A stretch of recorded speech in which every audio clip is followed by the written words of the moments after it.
real quick, we're here with Thirstin Howl the third, the one and only, a real legend among hip hop heroes.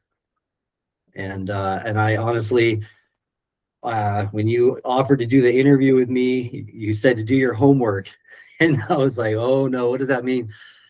And honestly, I've never interviewed anybody with a 40-year career and going strong. So there was a lot to learn, and the more I learned, honestly, the more humbled and honored I am to be able to sit here today and ask some questions. So Wow. thank you.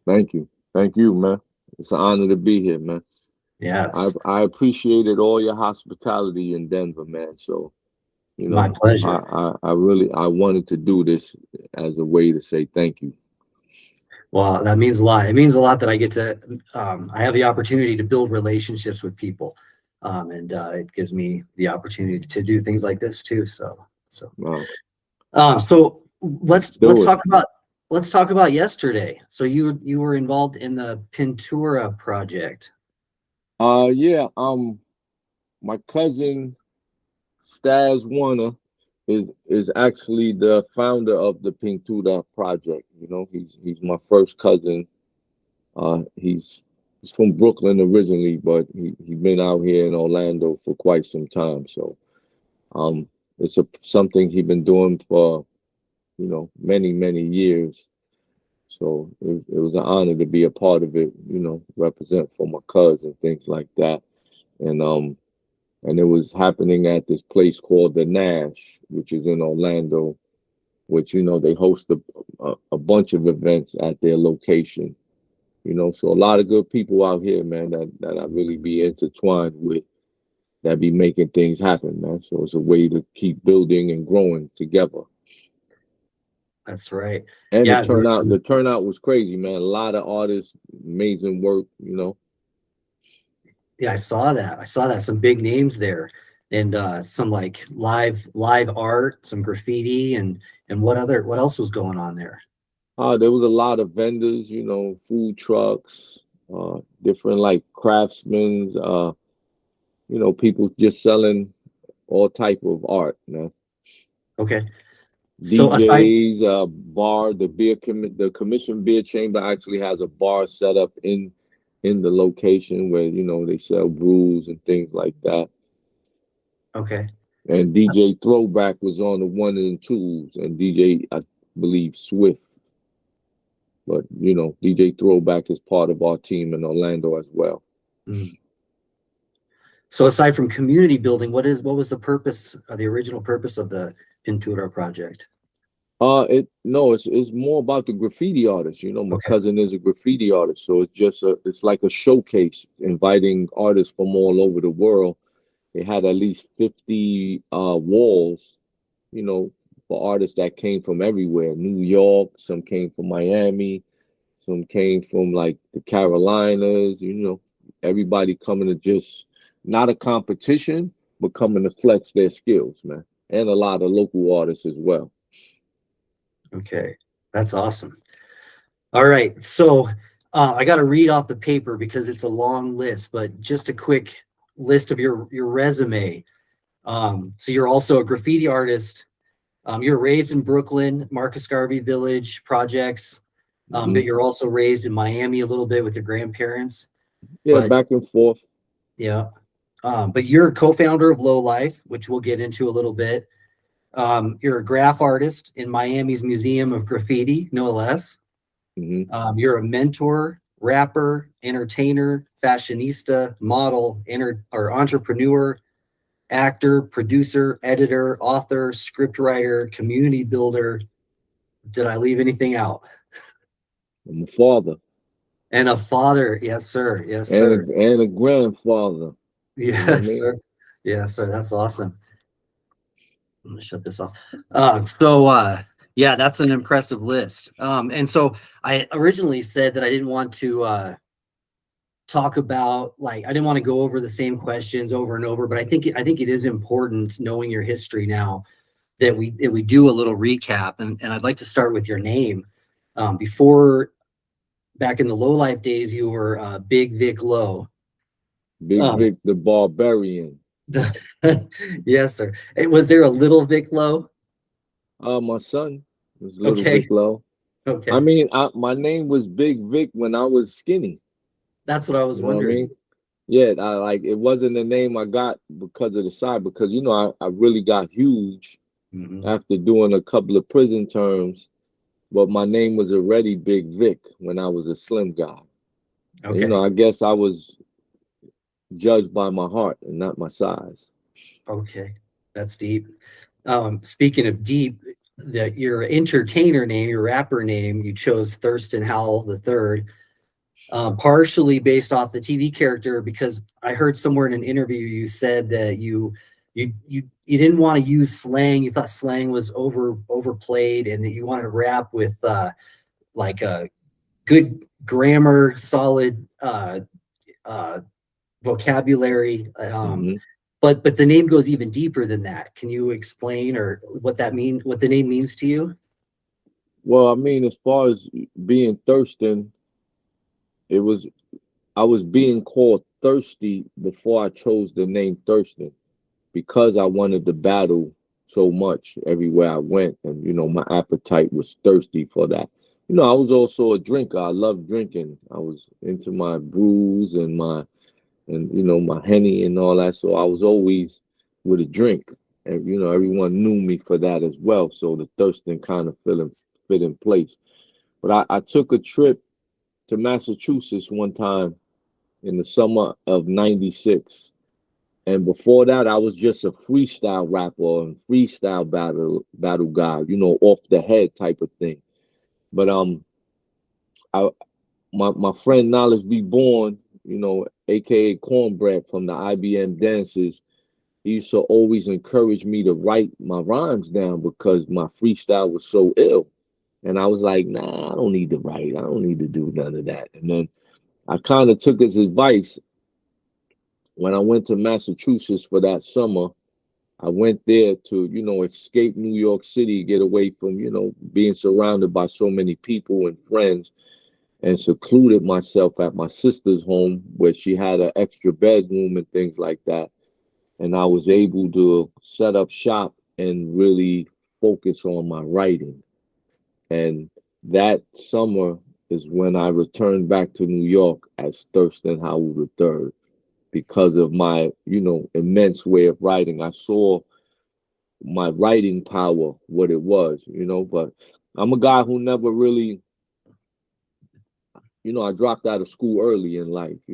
By junior high school, I was pretty out of school. I wasn't forced to go. When I attended high school, I barely ever went. So, but I also was a guy who wrote massive amount of letters in prison to women and things like that. So I believe my writing skills were developed from prison, from having so many different corresponding people, and it showed when I actually took my rhymes seriously and sat back and said, let me focus on writing these rhymes instead of freestyling. And as a freestyler off the head, your writing capabilities are even faster because you can, and but when you sit and concentrate those lines, and that you see with Thurston Howell, the impact of those punchlines, the seriousness of the creativity and the imagination. People always would ask me, yo, how the hell did you think of that? And it's just, I think, a natural instinct, just being fine-tuned. Okay. What year was that? What the summer you went back to your sister's? What year was that? 96. 96. Okay. So let's back up a little bit. I know a lot of people know the story of the Low Lifes. It's actually pretty new to me. I watched a bunch of documentaries. The Low Lifes were founded in 1988. Is that correct? As far as the low life name and title, but the Okay. low life history extends way before that. Okay. And 88 is when we branded ourselves, but it Okay. has an extensive history way before 88, many years before 88. Would you mind giving a brief recap of the time, kind of the mid 80s to the time it became an actual organization? Um, I mean, there were several crews in New York City that were about the polo. There were several different boosting crews, many from different areas, more throughout Brooklyn. It was mostly a Brooklyn thing. And you know, a lot of people were already infamous for their shoplifting, for a variety of things. You know, the flyness, getting fly, meaning women, and appearing at all the functions and outings and concerts and clubs and things like that. But by '88 is when, you know, a lot of us actually got together. Mainly the Marcus Garvey Village and the Crown Heights, the St. John's and Utica, mainly those two parts where we actually became good friends from just seeing each other everywhere and getting involved. By '88 is when we really developed a brotherhood together where, you know, trust was built, honor was built, camaraderie and things like that. So by '88, you know, the name and the title formed, and it became Low Life, and it became a totally different thing, you know, way beyond the polo, man. People think it was just about the polo and shoplifting, and that wasn't the case, man. There were so many other elements that were involved with it that made it, you know, it was a survival thing as well, living in Brooklyn and, you know, dealing with the circumstances of the environment that we were living in and the harshness of the reality and the dysfunctional households many of us came from, and just the treacherous times of the '80s, man. Like serious drama, you know. And Low Life was a way for us to establish respect and establish, you know, we're not having that bullshit and things like that, you know. So that's how the whole thing came about, and you know how it turned and into a culture that spread around the world is a whole nother story besides the initial way of, you know, how it began. Mm-hmm. Yo, this is for the live for the rocks with official style, thoroughbred status. Yo, what's my nationality? Polo Rican. Polo Cologne. Polo Rican. Polo Rican.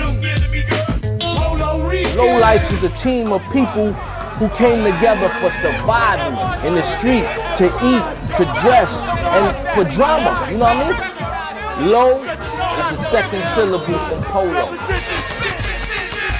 Before there was Low Life, there was polo cliques out there. The Ralphie's kids, they were from St. John's and Utica and Crown Heights.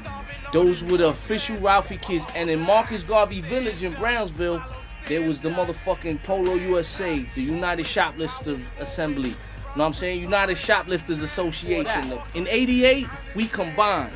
Rack Low was one of the main reasons we combined as Low Life. Rack Low used to live on St. John's and Utica. It's like, we knew these niggas, and they knew who we was, because everywhere we went, we saw these niggas low down, and, you know what I'm saying, on the train, but we wanted to get these niggas. I want that Low. I was seeing Low, I ain't see. Yo, son, let's get these niggas, you know what I'm saying? But everybody was doing whatever. Ralphie kids was crushing shit, boosting, robbing, stealing, you know what I'm saying? But when we came together, that's how Low Life. We was the greatest low empire. You saw it. Fuck Low Life! Fuck Low Life! Fuck Low Life! This is the king shirt that can be worn by anybody for special motherfucking events. This was made. This is the giant silk scarf with the motherfucking, the other one to match it. The king shirt. This don't belong to this don't belong to one Low Life. This is everybody's shirt. If you get married, you wear this shirt, and niggas gotta bow to you when they see this shit. It's a religion, remember, it's not fucking fashion. Not only that, nigga, I had this robe my whole motherfucking bid up north. Nigga, if you could hold a piece of Low in jail, you the true nigga. Niggas ain't letting you live with nothing. We have stole so much shit in a lifetime. Ralph Lauren. This is for Ralph Lauren. I took about a $5 million worth of clothes from you, nigga. Polo, son. Usual Fridays. It's all about the Low, cause you know, Ralphie don't know, even though he ain't on our team, we a motherfucking team by our motherfucking self. And we still low down. See? It's all about the low, son. The low serious, man. A lot of people die. A lot of people die just because they were low lives, just because their affiliation and all that, because they ran with us or they was down with the original team and original family. That's my wish, kid. So when This picture is within every one of my albums that I've put out, because this is a display of what my life was like. My mother taught me what she knew best, and this is what she knew. She knew how to keep it funky on the street. Your heart pump Kool-Aid with too much sugar. Life's a bitch, but a nigga still in love with her. Que paso? Bless my soul. Tecato. Gun bruja bruja, get that dough. Feel it, beat.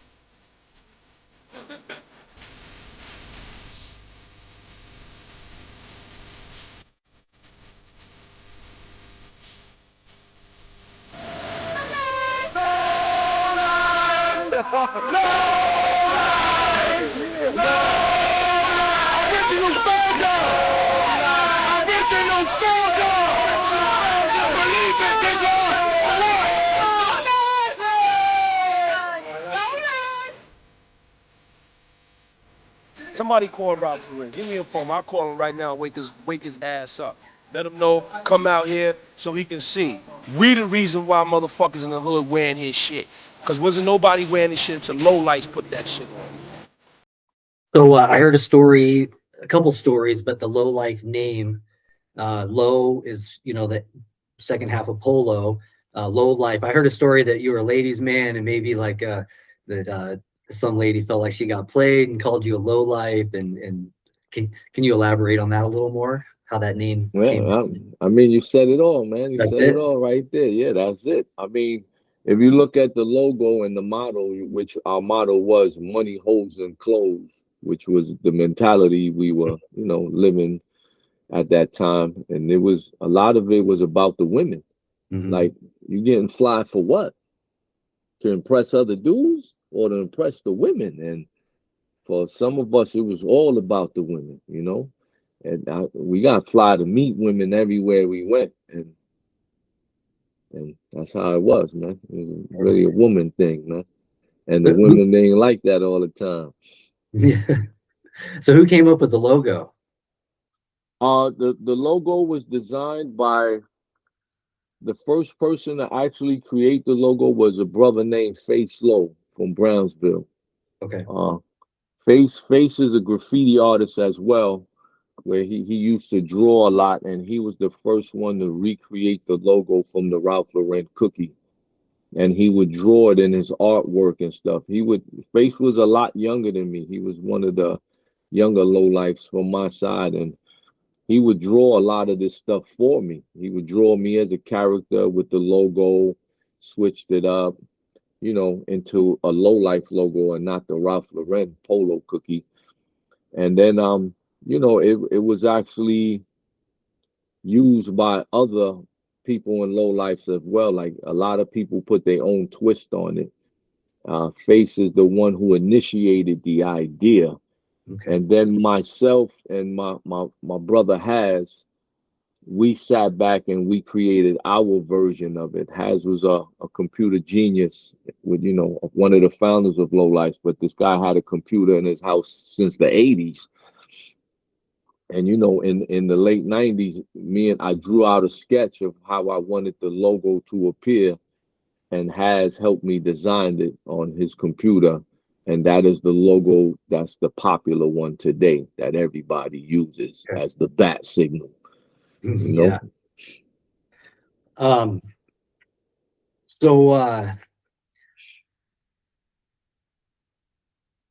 What would you consider the lowlifes back in the day? Were you a gang? I mean, a lot of people say it wasn't a gang. It was a crew. But I'll be honest with you, I was on a gang mentality myself. Mm-hmm. Some of us were. Some of us were really hardcore dudes, and then there was also a bunch who was just learning the ropes. you know, just coming out the house. A lot of dudes in low life were very young when they got involved, so their experiences on the streets weren't the same as some of us who was already mature at an early age. You know, we were like grown very early. You know, a lot of low lifes who initially got into low life was first just shoplifters, or you can say sneak thieves, where they weren't as intense with the crime of taking things, or, you know, because some of us were aggressors where we'd take it off your back type of thing, and things like that. And even where many were victims, as much as they would shoplift and things like that, they would return back to their neighborhoods only to get all their shit taken from them by the tough guys where they're from and things like that. So there was a variety of different type of characters within low lives. Not everyone had the same status, you know, but everyone definitely lived off the name equally, to where they received credit for how the others were living and stuff like that. So it was just like a big union.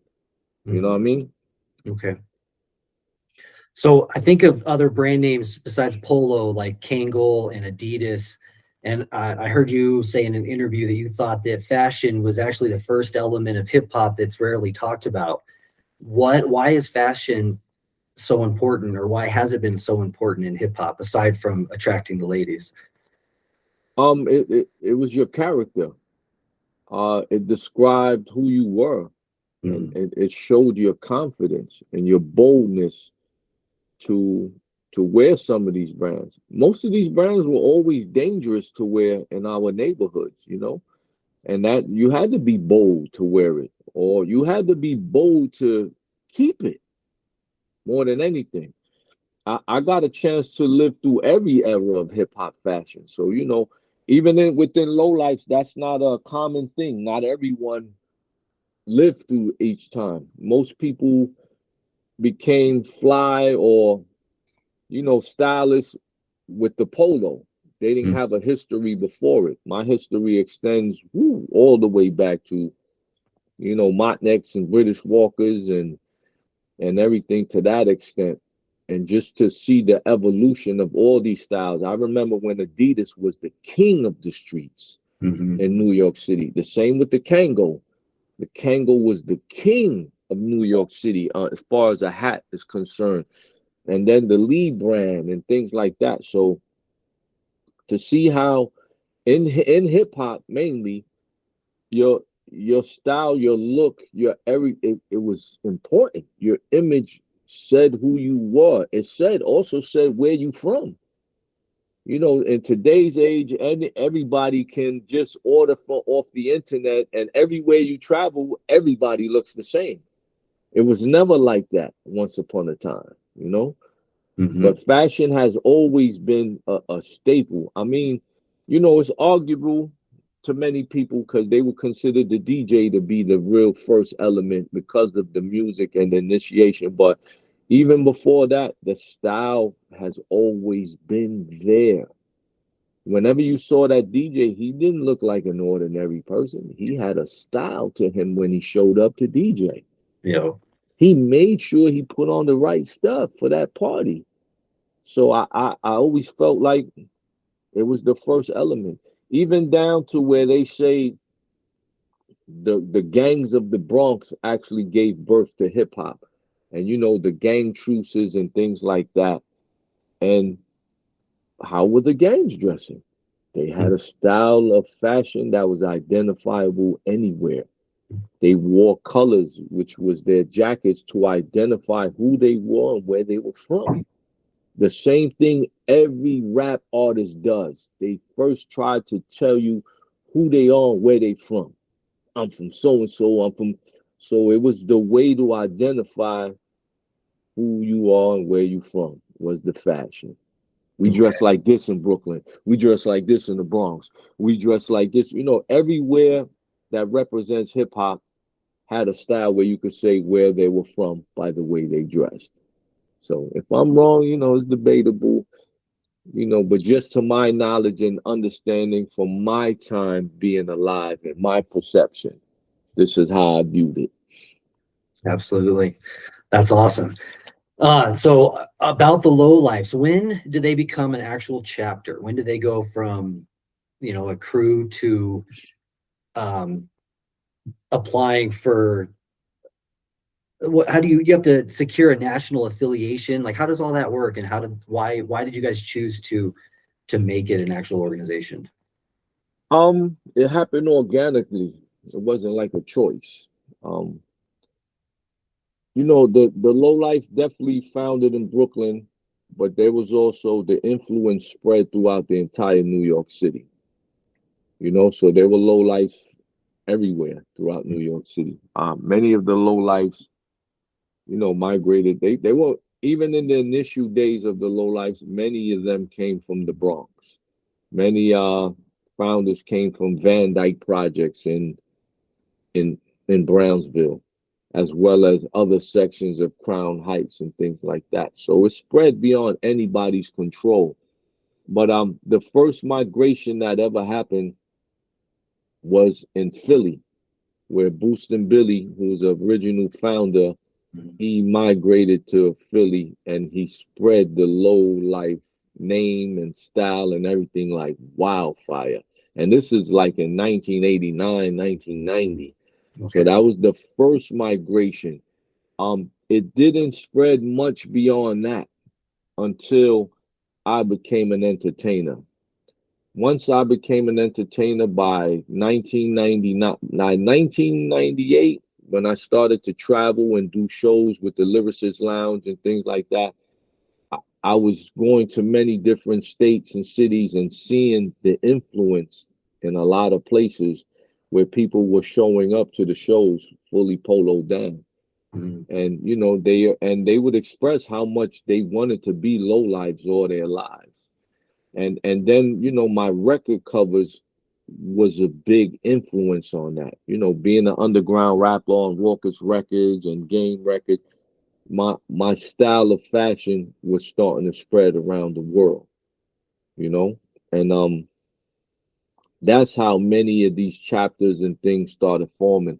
And a lot of it wasn't where we were branching out, reaching out to people. It was happening organically where the people were choosing it for themselves. The same way when somebody said they want to be a DJ because they saw the DJs in New York, what they were doing, you couldn't stop that influence from spreading everywhere. And it was the same way it was happening with the low life stuff. So once I became an entertainer and I started going across the world, I started seeing it everywhere. And what I did was build with a lot of these people. I wasn't inviting anyone to be in a chapter or be part of it. People were living it, and there's nothing I could do about that. It spread as just as much as religion did, where it's a way of life and a lifestyle that people adapted and they chose for themselves organically, and look where we are now. It's everywhere, everywhere. Yeah, I forgot to add brand ambassador to your resume. Yeah. For sure. So how does one become a member? I heard somewhere where you said actually there's like a 1-year probationary period, but I mean, that's if you come into my chapters. okay. My chapters that are involved with me are very organized, and you don't get a free pass over here. You have to earn, you have to earn your position and take your position, because we work is way more than the polo over here. There's a lot of artists, and we've learned that just through experience, where artists, mostly rap artists and producers and DJs, they would try to join low life thinking it's gonna push their careers forward a little faster. And when they don't see the results they would want kind of fast, they would pull away and things like that. So it always showed their true intentions. So within my parts of the organizations, you have to come earn this shit. You have to come do some community work. You have to get involved with other things besides polo, fashion, and photo shoots. Even in order to utilize those logos and things like that, we don't just allow that. You have to earn that. And that's from my side of things and my perspective. You know, there are chapters everywhere that run differently. You know, for a lot of people, it's just about the clothing or how much clothing you got that makes you official. And I couldn't give a fuck about that no more these days.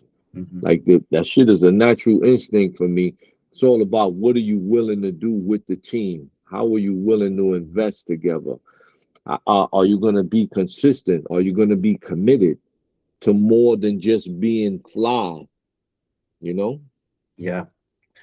Yeah, you actually answered another question I was going to ask was once they become a member, what's expected of them. But along with paying dues, when did dues come into play? And is that different for every chapter as well? Yeah, it's different for the chapters. There's several, like I said, there's several chapters everywhere, and how organized they are, I really can't say. I Okay. know there's a bunch, like a lot of dues paying, like a lot of my blueprint I got from my brother Low Classic and the RLPC, which is a chapter in New York City. He came when he first organized his chapter. He came to me and he showed me his outline for how he wanted his chapter to run, and you know what must be involved, and you know dues was part of it, and things like that. And it made so much sense of, you know, why you dudes ain't really a clique or a team if you're not investing together. What are your goals? What are your purposes? And I took a bunch of plays out of Classics and RLPC's blueprint, and I applied them to my own and added on many other things. And you know, some of us have been that influential with each other to make it work properly. And then some other places just you just got to show up wearing polo, and that's all that fucking matters. And you know, but like I said, if you're not investing together, if you don't have a pot, then your team is limited to what you're able to do together. And we're not going for that limitation around here. We're trying to make things work. Any idea we come up with, we're able to make that happen because there's always money there for us to do it as a team. And that's important to me. Can you give some examples of what the dues are spent on, what their intentions are for? A lot of times our dues are just spent on helping somebody. Somebody might be down and out. Somebody that's not even on our team or part of our organization.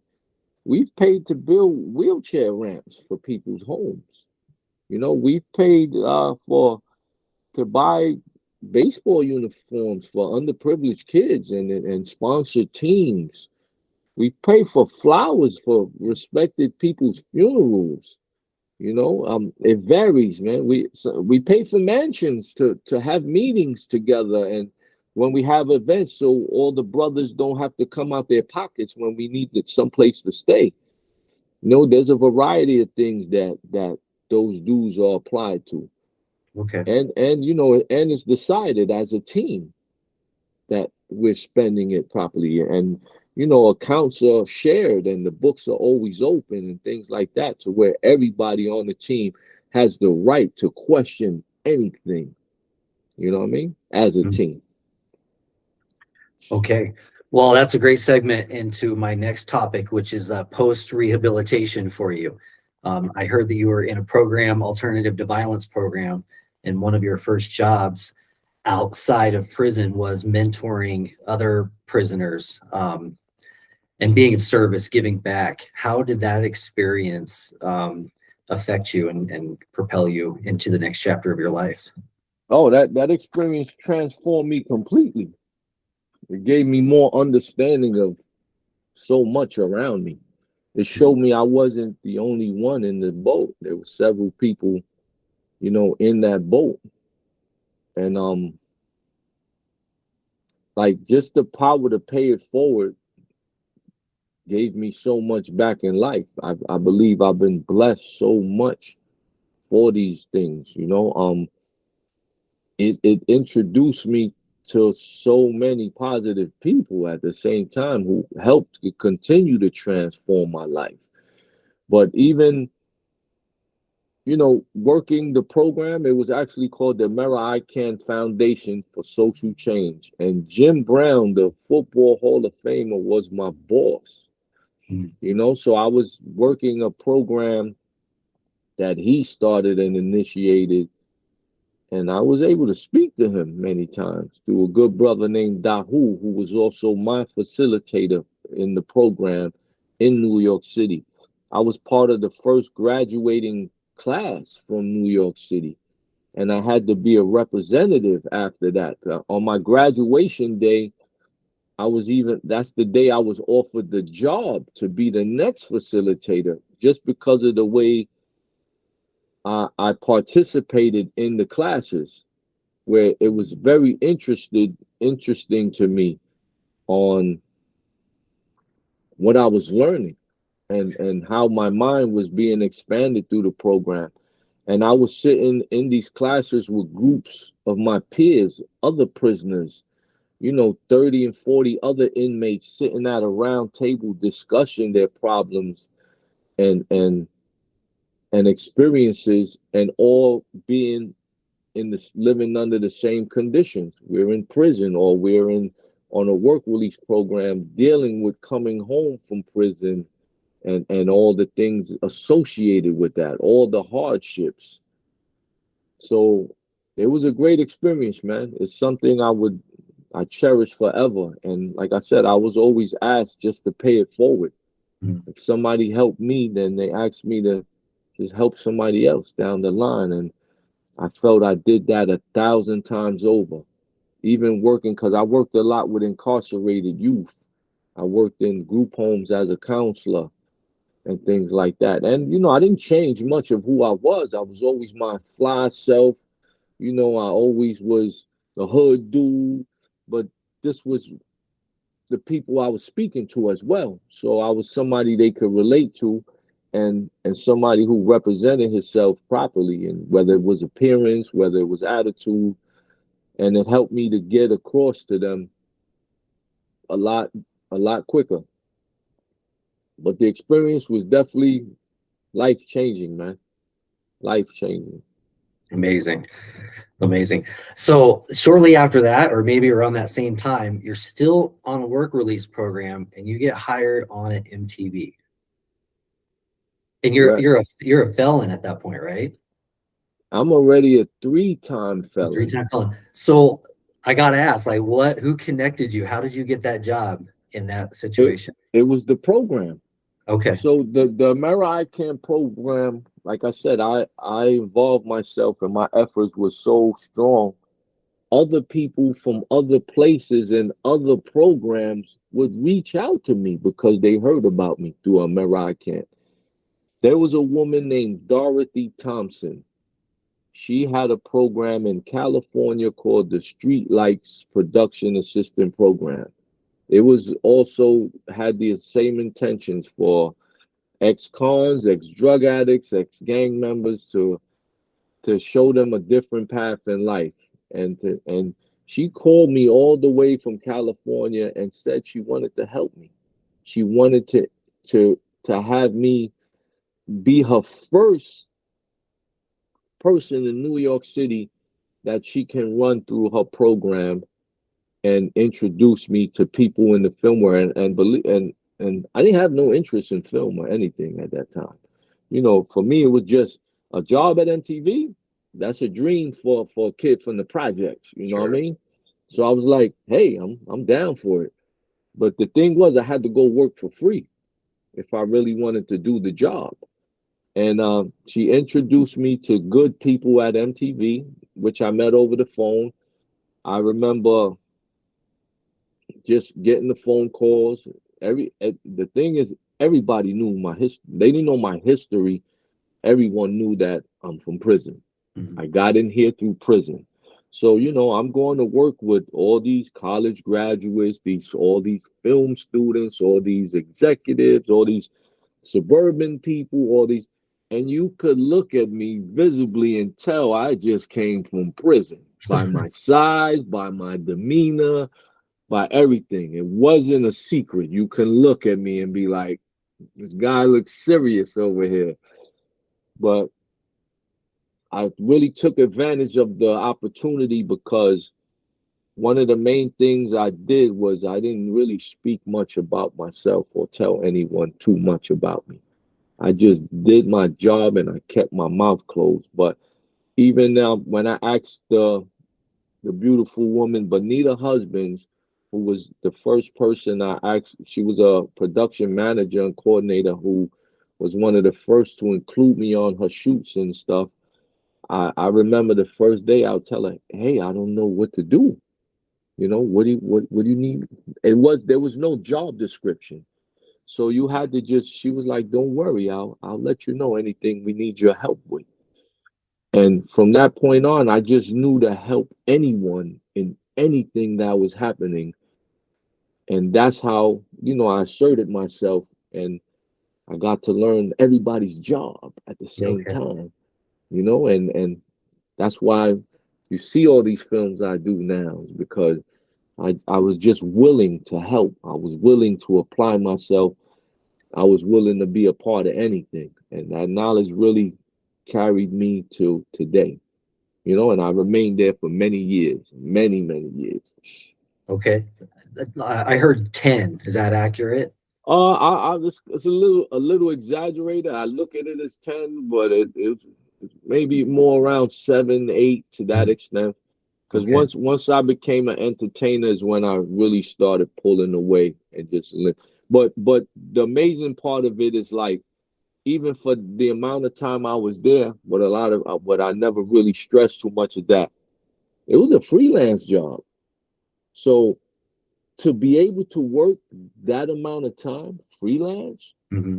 you have to be a well-liked person, or you had to have done your job well. Even being a fucking prisoner Hmm. and to remain freelance that time and in demand, I believe I did my job. I was never late. I never missed a day. And every job was offered to me. I could turn them down, or I could take 2 weeks straight of work, or I could turn it down for a month and still be in demand and come back and work 6 months straight and take 3 months off if I felt like it. Because it was freelance. I wasn't obliged to, work consistently daily. And then from there, I mean, I started with MTV, but I became sought after throughout the city.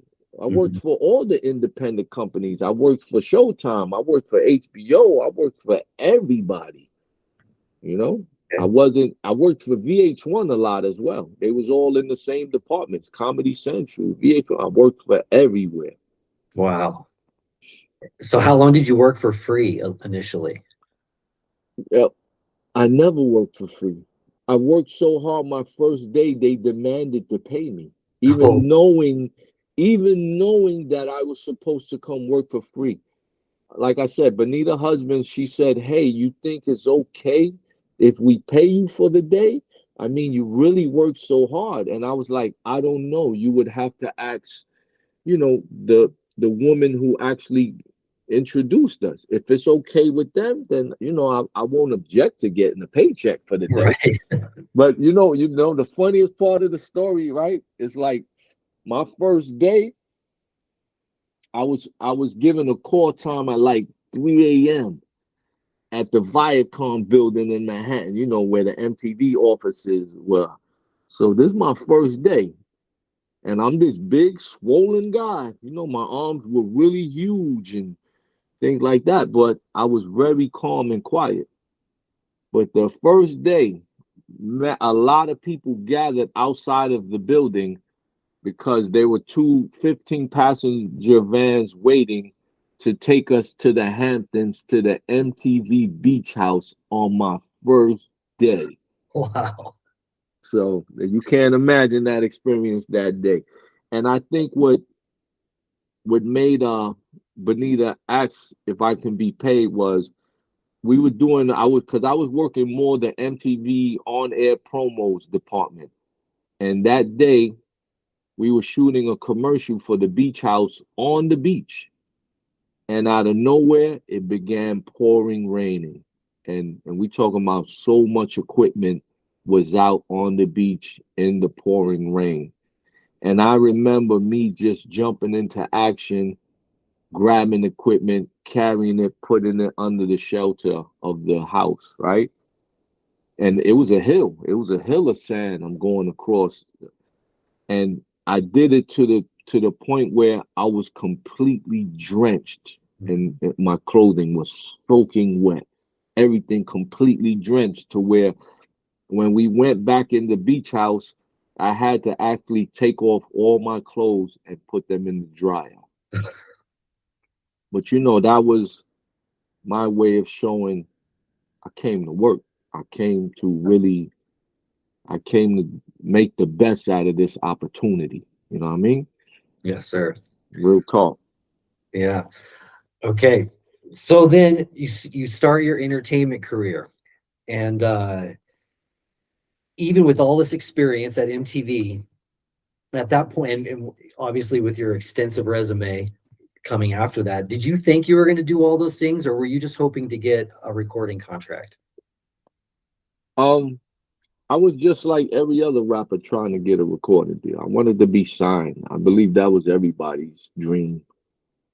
I had, even working at MTV all that time, I had no desire to make films.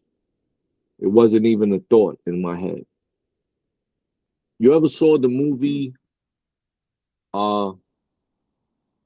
Master Killer, the 36 Return to the 36 Chambers? It's like a kung fu movie. Yep. Now, in the movie, he wanted to join Shaolin, if you remember the story, and they refused him every time. They didn't allow him to come to be a student in the Shaolin. He wanted to learn kung fu.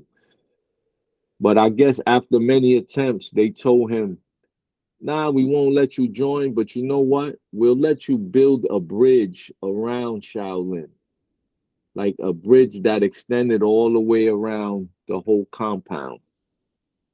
And throughout the movie, all he did was build the bridge, and he would watch when everyone was learning kung fu.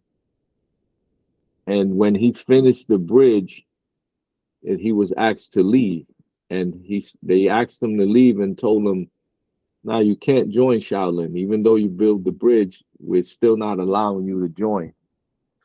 And when he left, he didn't even know he learned all the kung fu. Mm-hmm. And I feel like that was my story working at MTV.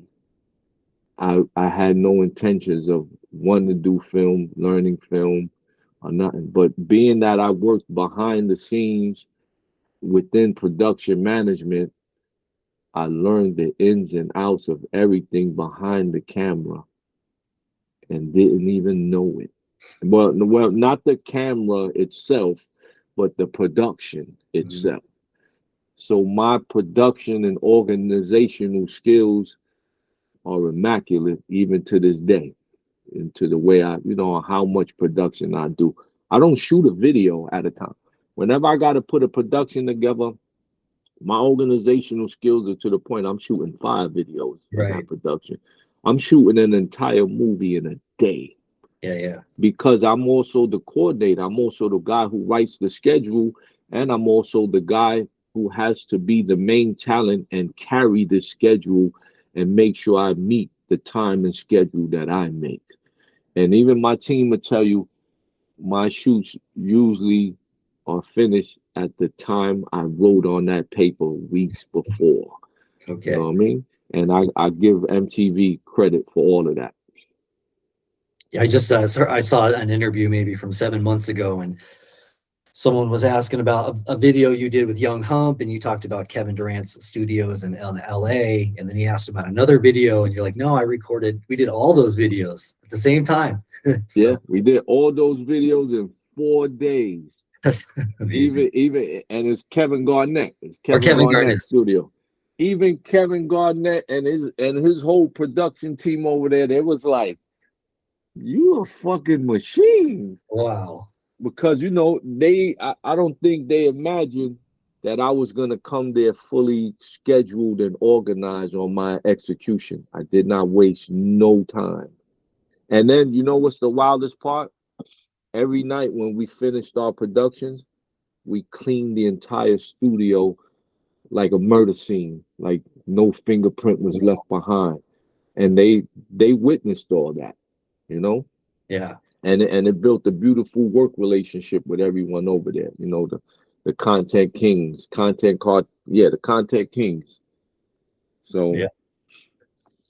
Yeah, we I always joke about rappers on rapper time. Like my wife will be like, "What time's the show this Friday?" And I'll be like, it's rapper time. So yeah, yeah, I'm not that dude. that level I'm of not. professionalism is not Yeah, I'm not always. that dude. I think it shocks everybody to see my punctuality. Yeah. It's crazy. I don't show up on time. I'm a half an hour to an hour early everywhere I go. I'm gonna spin the block 3 times just to Yeah. make sure I see every other possibility that might happen. And you know, a lot of this I learned from the streets. Hmm. You know, the streets is like you got to be aware of your surroundings. So study that shit. Yeah. Study that set. Look, you know, and even in MTV, you learn. One of the greatest things I learned from MTV, doing productions, is that we never did the same thing every day. Every day was a different location, a different call time, a different area, a different set, a different studio. And even when you're just out on locations, the first thing everybody secured was to know how far the bathroom was, because that took away from the time of the people who were on set, especially women, especially talent. You had to know how convenient it was for somebody to get to the bathroom. I've Hmm. been on sets where you had to have a cart ready to drive people to the bathroom because it was so far from where the actual set was. So all of these things helped me in how I organize my productions, and to have the food and the craft service ready so people don't walk off to go Yeah. get something to eat, or they need energy throughout the day. Yo, keep people energized. Make it convenient for them so they don't leave, because when they have to walk away, then it hinders the production and it'll set back the schedule. Yeah. Well, you were notoriously never signed. Is that correct? Yeah, You notoriously had several contracts pushed your way, and you looked them over and pushed them back. Um, I was mean that a that's good not. thing? Was that a good thing or a bad thing for you? When I look at it now, it was the greatest thing that could have happened for me. Mhm. But I wanted it bad, like everyone else, man. I didn't want to be self-sufficient. It forced me to learn to be self-sufficient. I Yeah. remember nobody wanted to give me a beat. I bought my own machine and said, fuck that. Not waiting for nobody to give me a beat. And look how many albums I produced since then Yeah. for other artists and everything.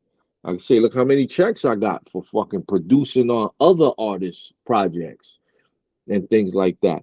But it's not what I wanted to do. I didn't want to be self-sufficient to the extent I am. Like even now, I'm not totally content with doing all my own productions because it's my own budget as well. I Mhm. gotta spend my own money to show you I could do what the fuck I do. I would love to see what it feels like to have one of those massive budgets and hire 50 people on the production instead of wearing 10 hats myself. Right. I'm usually the first guy there and the last guy out, and I'm the main talent. That's exhausting. Hmm. You know what I mean? That's exhausting. But I got a good team of people now that I'm involved with. Got my brother Lil Box, I got Earl Lugo helps with coordination, production management. I got my other dude Kiko, you know what I mean? Kiko the Great. And I mean, with a good handful of people, we're able to pull off what 50 people can do. You know what I mean? And a massive amount. Like I said, I don't do one shoot. If I'm gonna set up a production, I'm shooting as much as possible if I got to coordinate it and if I'm hiring other hands to be on deck. I'm not shooting one video. We're doing 5 and better. We're Hmm. doing a movie. The Dong Chichakong took us 27 hours. If you add it up, it's 12 videos Yeah. inside of that movie with about 6 or 7 skits. And that was a 1 day shoot because there's no money for tomorrow. There's Right. no money for the tomorrow's production. if we don't put, you know how many people were mad at me that on that shoot? By the 22nd hour, there was so many attitudes and you know what's the wildest part? After 27 hours of shooting, we was in a location that was given to me to utilize. And after we finished the shoot, I already exhausted everybody for 27 hours. I couldn't ask nobody to stay with me and clean it all up. I had to do it myself. Or maybe one other person, my dude Flacco, helped me out. But I had to clean that whole set after that and break things down and everything after I shot for 27 hours. Not to mention there was a Category 5 hurricane approaching our state that I had to race back home 3 hours away before the storm came. Amazing. Amazing. Crazy. The stress, the drama, it was crazy, man. But even when the hurricane was approaching, everybody contacted me on some, should we reschedule? And I was like, hell no. We spend way too much time putting this together to have to regroup. Let's just stick to the plan, man. Pray for the best. Mm-hmm. So you have like over 30 rap albums, mixtapes, rap albums. You produced at least 40 music videos, and some of your short movies like Don Chicharron, like you just mentioned, the Puerto Rican movie, which I watched, and then one of my favorites. It's definitely over 150 music videos. Holy cow! Okay, yeah. They just kept popping up on my feed. I watched as many as I could. So, but one movie I watched that I was really impressed with. I am a big like kung fu fan, and General Lo and the Legend of Lo Palm. What inspired that movie? What inspired you to make a kung fu movie? What went into it? The costumes, like it was fun to watch. Can you tell me about that experience? For one, when I do my productions, all of my productions are based on convenience. It's where something is supplied to me that makes it convenient. The Dong Chicharron was the location was supplied to me and made it convenient for me to utilize it and put the story together. I wrote the script once I got the location. For the General Lo, the evil black mantis in the film, rest in peace, he's my brother Lo B1 from Miami. He came to me one day with all those weapons and wardrobe and said to me, what can we do with this? I've been sitting on this stuff for years. He's an actual kung fu guy. Okay. And when he brought that to me, the light bulb just went off. I know exactly what to do with this. So I plotted out and I wrote out the story for it, just knowing I had the weapons, I had the wardrobe, and I had different people who were willing to participate in it. And the wild thing is like the whole Shaolin dot thing with the ball head is an actual style I used to do in Brooklyn. I used to really shave my head and put the dots. In low life is something that happened real big in Marcus Garvey Village, where there was a day where, some of us had shaved our heads and we put the Shaolin dots in our heads. And then everybody else who came around us on that day, we kind of got choked out and head shaved on some it's not your choice thing. You know what I mean? And then by the next thing you know, there was like 40 of us with bald heads and Shaolin dots. And we would walk around Brooklyn like that and go to clubs and things like that with the dots and everything. We even had a big graffiti piece in our project with the Shaolin in the project. Like my dude had did it. And it had the character with the bald head and the Shaolin dots. And this is in 1990, we were doing this, and we were calling our project Shaolin and all of that. But it's something like I've always been inspired by the Kung Fu movies. I've always emulated them my entire life. I've always loved the wardrobe, the gis, the kung fu outfits. I would make my own nunchucks when I was young. I would make the 3-section chucks. I would always make kung fu weapons. And, you know, so it was always something that was in me. And I was inspired by it. The wildest part about it is when we shot the movie and many people seen the movie, they asked me, yo, who choreographed your kung fu flick? And I said, nobody. It's natural that we did that naturally, because Master Fu was the same way as well. We naturally did the fighting without choreographing anything. And it was, you seen it for yourself. Yeah. We got busy. Yeah, you You know did. what I mean? But that's natural from watching. Like, people be like, yo, how did you learn to kung? I watched every karate movie you can imagine to know all that. Like, you know, in New York City, when you went to see a karate movie on the Deuce on 42nd Street, you paid to watch 3 movies back to back. So that's something I did on a regular basis. I watched these movies. I went to the theaters, you know, from a very young age. And I always watched these movies like a fiend. I think it was a big New York City thing. You know what I mean? The same way the Wu was influenced by it, but the whole New York City was influenced by it. You know what I mean? It was a big major thing for New Yorkers, as far as my understanding. And it was just something that was a natural. I'm gonna do a part 2 to that. Good. Yeah, You it know says what I to be continued. I was hoping you would. Yeah, nah, I have to return to that, man. And like I said, when I put it together, I wrote the storyline. I did all the voiceovers myself and everything. And then I chose a song that would actually fit the Kung Fu theme. That song I shot the video to was 20 years old. That was a 20-year-old song that I made a music video for after the fact. And it gave that song a second life. But rest in peace, my brother Low B1, the black man. Yeah. He was the evil black mantis in the movie. And he was the inspiration to get that done, because he brought me everything to make it convenient for me.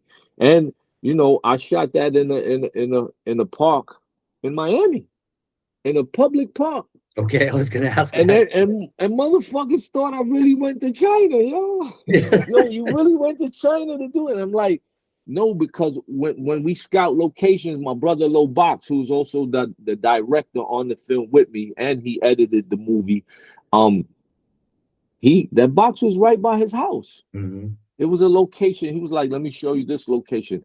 And if you watch the Kung Fu movies, they have a lot of scenes where it's nothing but greenery and outdoors and you know, forest and land, and when I saw the location, it just was perfect, man.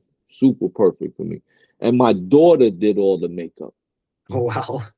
Yeah, and you know, it was something we practiced at home. My daughter and we had an assist from Janice, another creative woman in Orlando.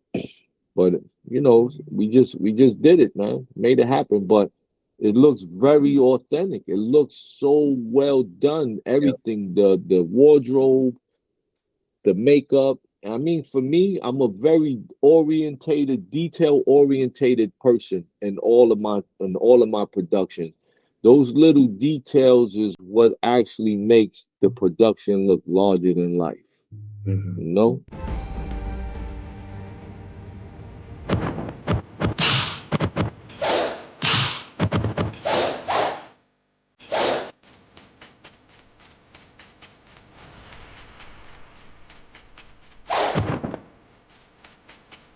This is the story of General Low. General Low! General Low! Right? Hold, what have we here?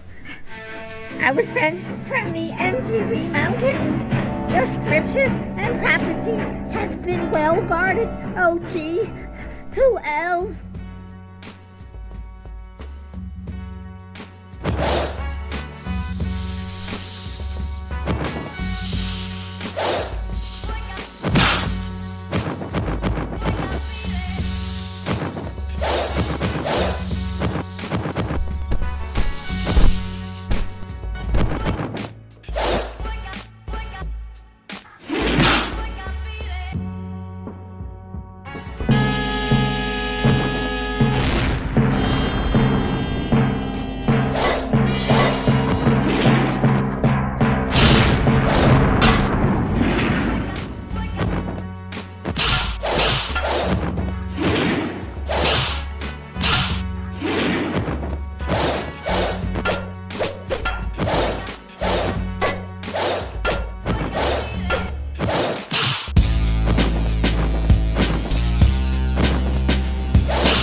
dead brother low, who look upon us from the heavens.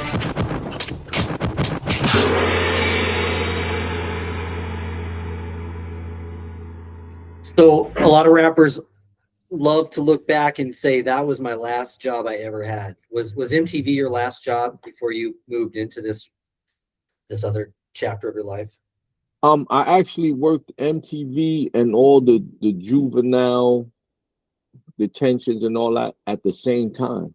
Okay. I was juggling all of those jobs at once. You know what I mean?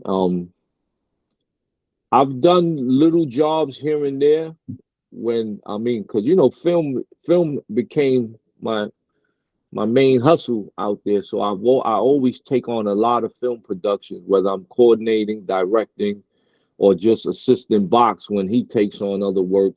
But I'm also a skilled painter, man, where it's very therapeutic for me to paint homes. And you know how the movie say paint houses? I paint houses for real.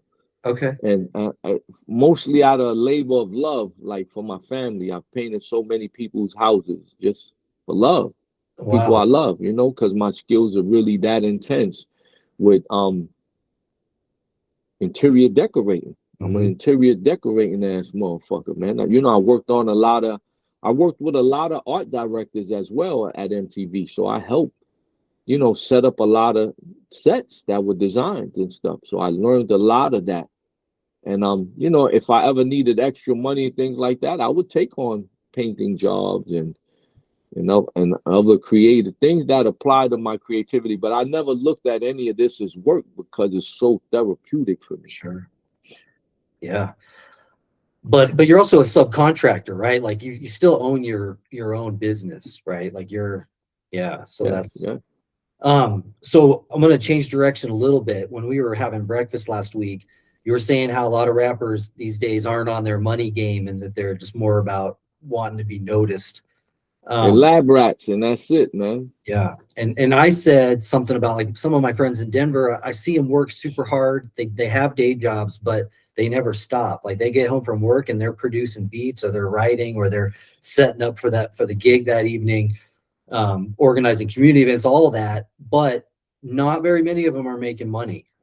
Is there any advice you could give to people that actually have a good work ethic and are in it because they love the art, how they could like get the bag with all the competition out there?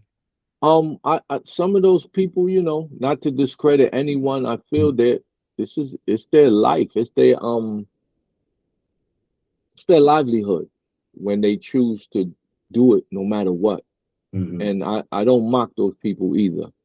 If they have a day job that supports them, and then that actually helps them dedicate their lives to their livelihood, which is, hey, that's live it or leave it alone is what I say. And they're choosing to live it regardless, right? Because, they have responsibilities, they have family, they have many things that force you to have to choose. But I also learned from watching a Howard Stern interview once where Howard Stern asked the question to an actor and he said, so what do you do? He was like, well, I'm a waiter, but I act, I'm an actor, but I do waiting to support my career. And then Howard Stern said, no, you're not an actor, you're a waiter. You're not an actor because you're not making money from your actor, you're a waiter. So he had said, you have to choose. You have to choose one if you want to be that. You have to sacrifice. Sometimes you have to suffer.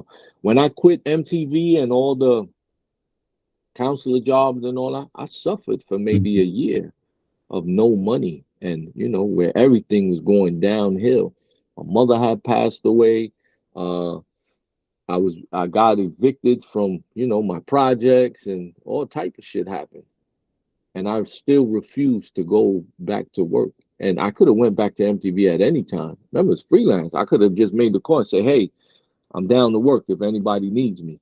And I chose not to. I chose to suffer and pursue my career as a rapper until it panned out for me. Yeah. And within 8-9 months, I started seeing some money.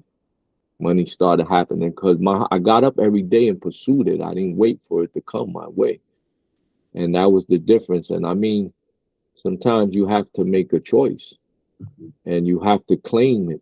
A lot of people don't claim it. I tell even people on my team, yo, you say you this, you that, man, claim it. Go claim it and go get it. You waiting for somebody to bring it to you is never gonna happen. You know what I mean? You waiting for a handout. You waiting to be rescued, and don't come over here with that shit. I ain't rescuing nobody. You know, even the people on my team, they always ask me, other people ask me, yo, how do you pick the people for your team? Man? I say, I don't pick people. I don't pick nobody. They usually take their positions.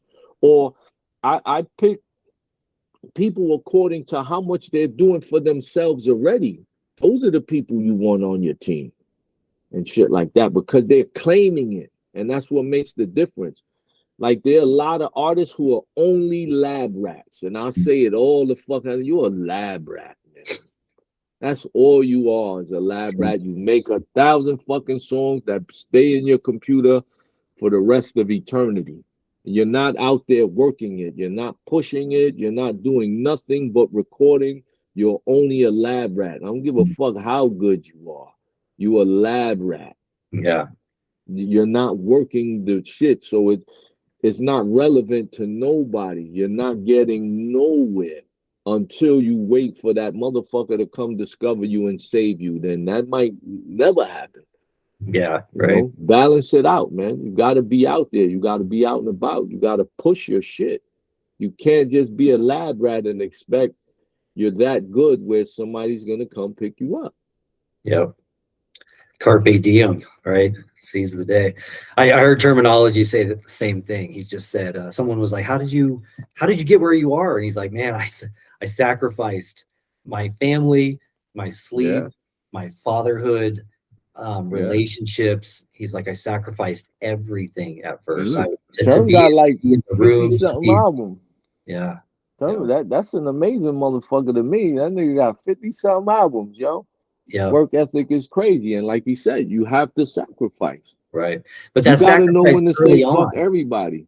Yeah. Yeah. Before it's too late, right? Because now he can start foundations like the Good Dad Gang and spend time with his family, and but yeah, it's like you kind of hit a point where maybe it's too late, or maybe it's never too late, but like at some point you're gonna have to sacrifice something. Yo, it's never too late for nothing. Look how they say most millionaires don't become millionaires till they hit their 50s and shit like that. Right. So that means they were plotting on this shit their whole lives probably, and didn't actually find the knowledge and the way until they reached a certain time of experience and know-how, and then boom.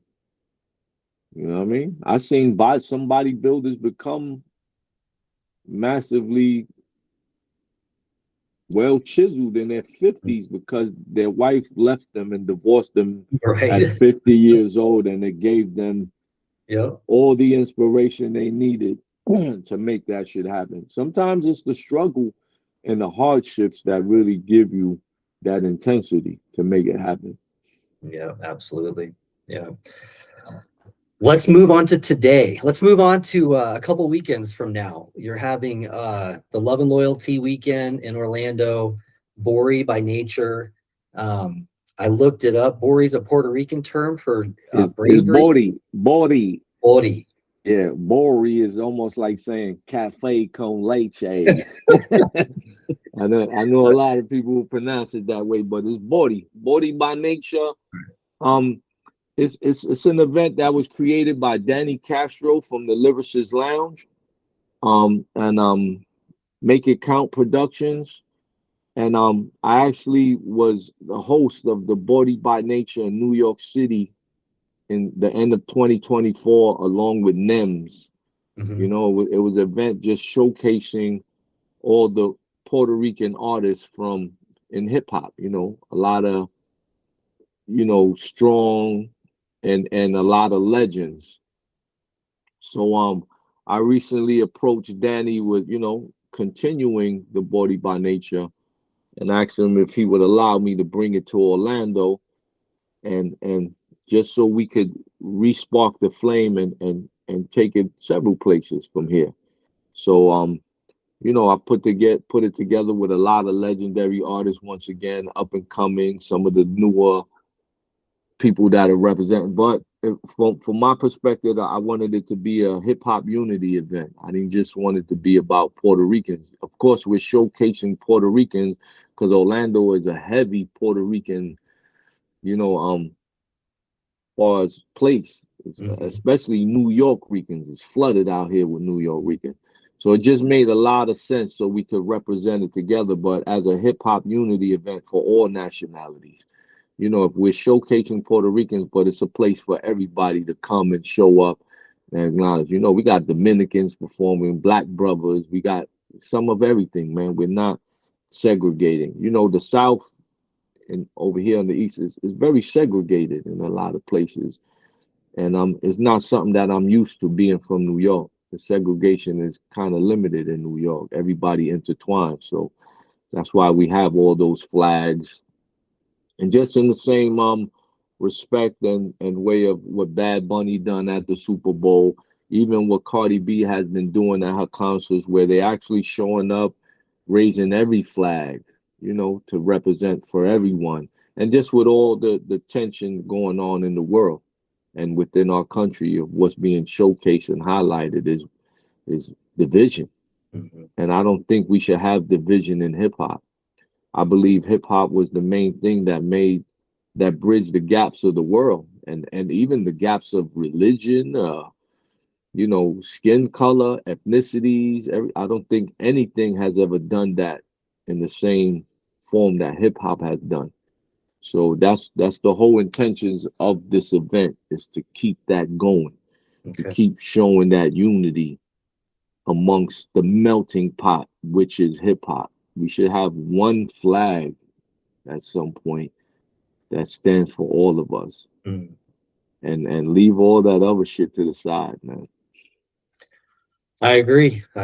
So Love and Loyalty Weekend that start in 2012. Is that right?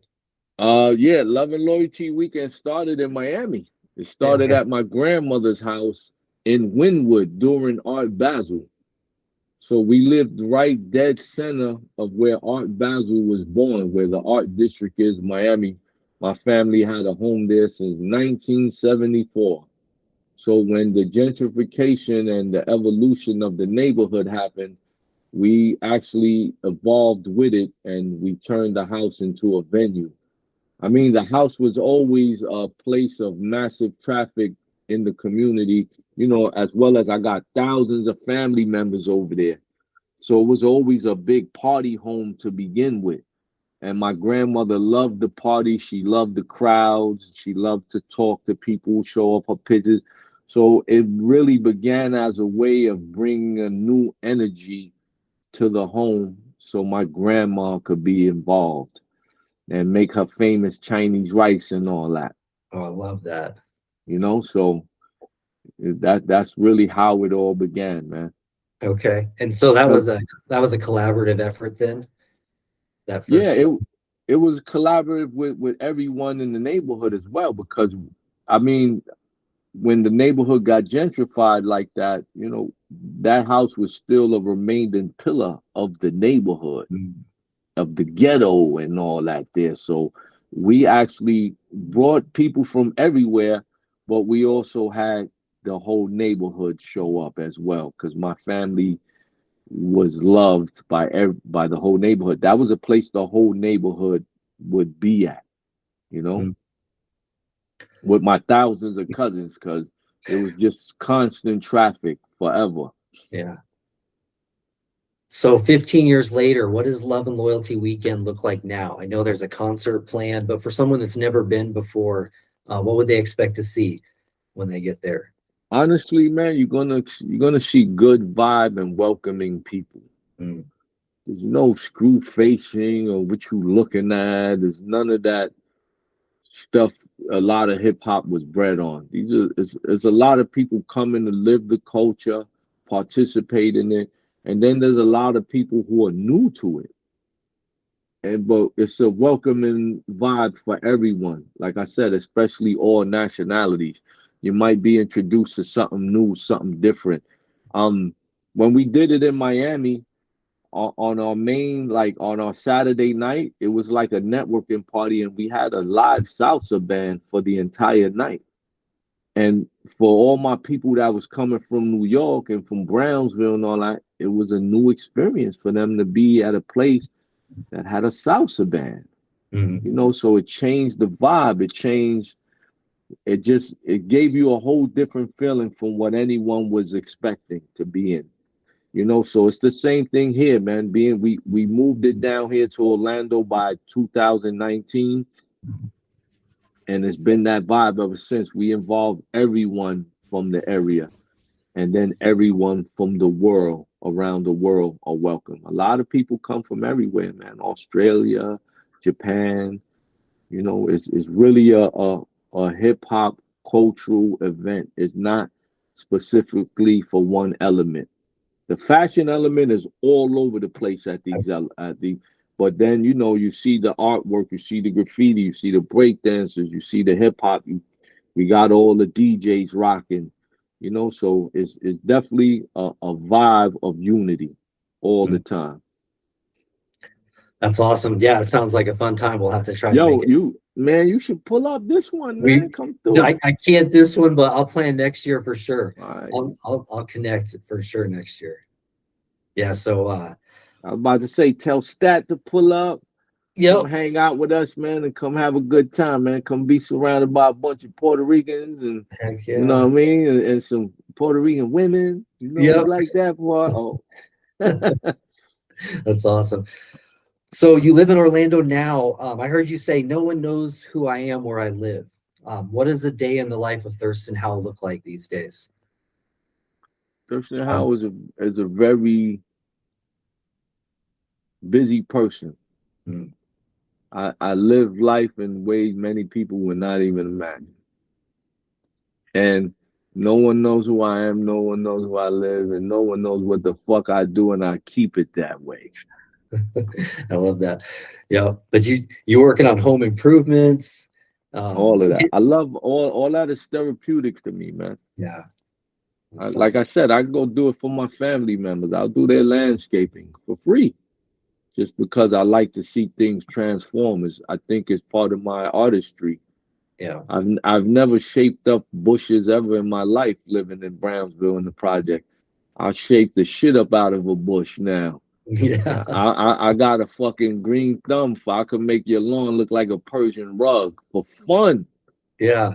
You know what I mean? Just to see a transformation. And you know, a lot of my friends know this, man. Even my DJ Excess, my DJ in Miami, you know, he has a studio at home. You know, he's an engineer by trade and things like that. And I would visit his studio all the time and say, yo, man, when you gonna let me paint this shit, man? Let's change the feel and the vibe of the studio. Yeah. And, you know, at one point he had to be like, okay, man, let's do it. And I fucking came in there and spent 2-3 days sleeping on the floor and I didn't even take a shower until I finished all the work. I did that to a lot of my people. My brother I would show up to his house all the time and be like, yo, are you gonna let me paint this living room, man? And I got tired of asking him. One day I just showed up with the paint. Like, yo, you can't deny me. I showed up with everything. And it's something I love to do. Even going down to Miami at my grandma's house that was in Wynwood, just visiting, every time I visit, I would repair and fix a different room and paint this or that, to the point where by the time I moved down, I fucking changed the entire home. Wow. I painted everything all around, repaired everything. And it was to the point where I was doing it so often, so many people would ask to volunteer with me. And there's days I'm there with 10 people working on the house. Awesome. And the more people showed up, it would turn into a party. And, you know, my grandmother would come out, ask everybody if they want coffee. So, like I said, it turned into a social gathering, and it was just fun. It was never work.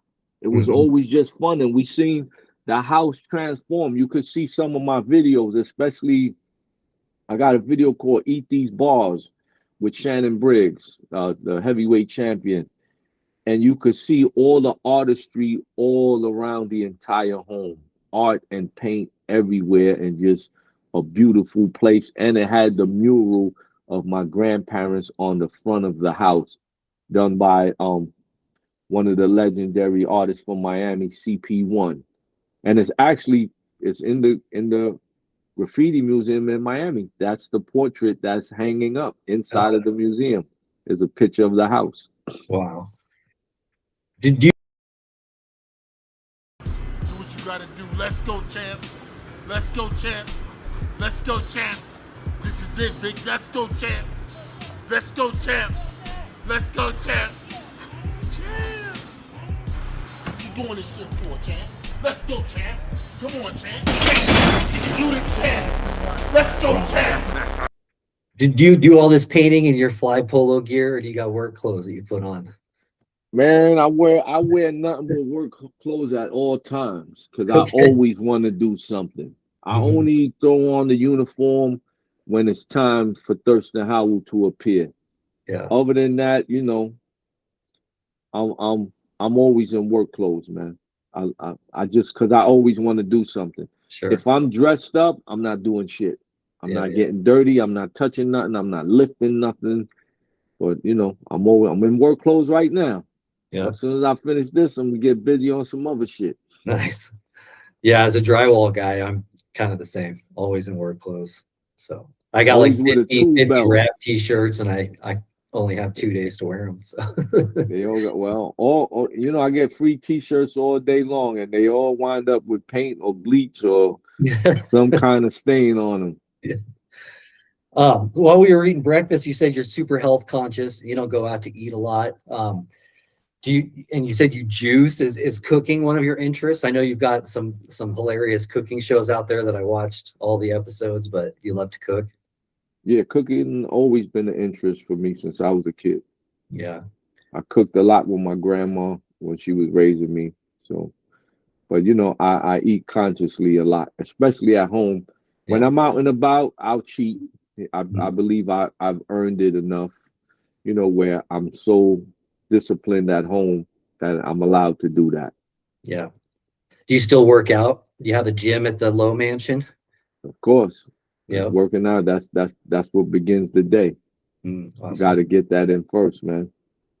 You know, we getting up there in age, man. I believe is really important that we make these habits and part of our lifestyle more than all the other things we so accustomed to doing. So, yeah, you know, I'm looking for longevity, man, as much as I can have it. You know, nobody's guaranteed to last forever, but I want to enjoy this shit as long as possible. You know? Yeah. At the show in Denver, a professional blunt roller rolled up, hoping to roll blunts for you, and you said you didn't smoke. How sober are you these days, and what was quitting weed like for you? I believe just like with the nutrition, is just necessary at this age, man. Pushing 60 in the next couple of years. You need to make those changements for that longevity, man. You need to just look around you and look what's going on. Look at the internet. Look how many announcements you see daily. And a lot of people are never discussing what brought it to what it is. They're not even considering weed a factor in it. Right. Remember when they told you smoke enough weed, you drink enough Henny, you're gonna die? Nobody's saying none of that no more. Yeah. And I think in our culture and in our music, and we promote it more than anything. I've promoted it my damn self, you know. Look at the industry. Look at the industry we've created that supports our death. Yep. Yeah, we identify with it. Like I personally, I recently quit smoking too, but for a long time it was part of my identity. You know, like I was crazy Jay Gray, and then I quit alcohol 10 years ago, and the weed eventually stopped being fun for me and stopped serving its purpose. But it was time. It's also the tolerance level because of the age and maturity you're reaching. You see the different effects it's having. it's not the same when you're so young and your immune system is so strong, or your liver was so new. And you know what's crazy? Like with low lives, I laugh at a lot of these dudes, and I say they double L stands for the lung and liver relocation program. You know what I mean? Yeah. Because people aren't being conscious to how it's affecting you in the long run. And you know, I'm just trying to be more conscious, man. I'm not perfect. Yeah. I can't sure. sit here and say that. You know, I'll sip. You see, at the show, did you see me drinking? Mm. I had one glass of wine, man. Just to mellow myself out, loosen up a bit, but I didn't have a second glass. I had several bottles of water before and after that. Or maybe a cup of coffee, hyping me up. Mm-hmm. But I believe those changes are very important because I plan to continue what I'm doing. Even when I'm 60, 70, and I want to still be involved, man. Yeah. I want to still have the same stamina and strength to keep doing this. And that's the goal right now. That brings me to my last topic. What's next? A couple things. I heard you talking in the car about like a new cooking show, and I like saw the joy that it brought you just talking about it, how excited you were. Can you share anything about that? The Chef Survival Kit show. It's the new Okay. cooking show. We already shot a lot of it. I still got a couple of things to finish shooting, and then we'll get into editing mode. But I definitely took the jail off of it because I don't want to. Even on my jail recipe show, I didn't really emulate anything of prison. I don't want to reenact any of that shit. I don't want to glorify it. You know, I'm just showing you what I learned while I was there. You know, my show was shot like a professional cooking show. It wasn't no, you know, handheld camera doing a bunch of bullshit. It was actually shot by my good friend Jokes, the director, you know, edited by him. So it was something we put together to come across as a real cooking show, not a gimmick or, you know, it was hilarious as all of them things, but it's well produced. Introducing New York State's former Department of Corrections inmate, and might I add, a 5-time Arrows Con Condoleezza champ. Everyone, Chef Survival Kit! Thank you. Welcome to Jail Recipes. I'm your host, Thirstin Howl III. But in the kitchen, I'm known as Chef Survival Kit. Because around me, you can never say there's nothing to eat. So it's the same thing with the new cooking show, the Chef Survival Kit show. But this time I'm being there's a lot of skits. I'm actually being a lot of different characters on the show. I'm trying to get back to my humor as much as possible because I think I've gotten too serious in a lot of my recent work where, you know, I won't say I'm angry, but everything ain't funny no more type of shit. And I want to get back to just being funny and laughing and making people laugh. I mean, what's next for Thirstin Howl is I'm going wherever the path leads me. Because one thing I've learned on staying on my path is that it opens up several more other paths while along the route. And I can't even imagine where it's going to take me. But I'm all for it, man. And that's what I'm going to be, is open-minded to this path is going to continue to lead me to other paths that I might be interested in. And then I'm going to come in here and conquer, dominate, and do my best at. But I definitely, you know, plan to leave my mark forever, man. Awesome. So a rumor from a couple of years ago, and then I never saw anything transpire, but that there was a new low life TV show somehow associated with Adam Sandler. Is that in the works? Is that still coming? Yeah, I'm gonna just leave that one right there. You know what I mean? I'd rather show and prove, man, to keep speaking on it. So okay, there's a lot. Shout out Kevin Garnett. You know what I mean? Yeah. So there's a lot in the works, man. Okay. Last question. We'll go the comedy route on our way out of here. What size do you wear? Your side. That's awesome. Oh man, it was such a pleasure talking to you. This is my palms are sweaty. It was the hardest interview I ever prepared for, and I think every interview after this will be easy. Whoo! But man, it was awesome. You were awesome. Thank you so much. I appreciate it, man, and I'm happy to reciprocate the same hospitality that you gave me while in Denver. And you know, I don't take people for granted. I appreciate the breakfast, you know, and the experience of visiting a place that's, you know, well grounded in the community and introduced to a whole new breakfast I never had, Cajun style, and Shout you out know, to like I Steve. said, yeah, and everybody was just so on point, man. Even shout out to Stat, you know, for having me out there, Just P, and everyone conducted themselves as professional.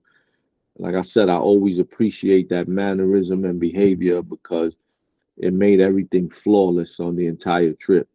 You know what I mean? And I Yes. look forward to returning and really spending more time and running around like a motherfucker and doing way more shit. Let's You do know? it. Let's do it. Yeah. And likewise, we hope to be able to come out there someday and spend time Love and Loyalty weekend. And that it's April 17th, 18th, and 19th this year. Yep. 3-day event, 3 different locations. The Body by Nature concert is that Saturday night. You know, we got Etho performing, we got my verse, we got the Microphone Prince, we got myself, we got Polo Baby Flacco, Bogey Black is pulling up as well. You know, a bunch of special guests will be pulling up. DJ Excess will be on the 1s and 2s with DJ Throwback. It's going down, man. Like I said, a lot of special guests gonna be popping up. We're gonna see what it is. Awesome. Yeah, you can get tickets on your Instagram page. There's an Eventbrite link. Yep. The link is in my bio. You know, the promotions will be on full blast tomorrow until the day of the event. So I'm sure you'll see it everywhere. But the event is at the Iron Cow in Orlando. You know, you could check my Instagram page for all the information of all 3 nights and get ready for a weekend of love and loyalty for the culture of hip hop. Definitely a unity event for all nationalities, all colors, creeds, religions. We won on that on that weekend. We don't want to hear none of that division shit. Fuck that. Yes, everybody's being fed that shit and feeding into it through social media, and the shit is corny. That's not what hip hop is about. Yes, sir. Yes, sir.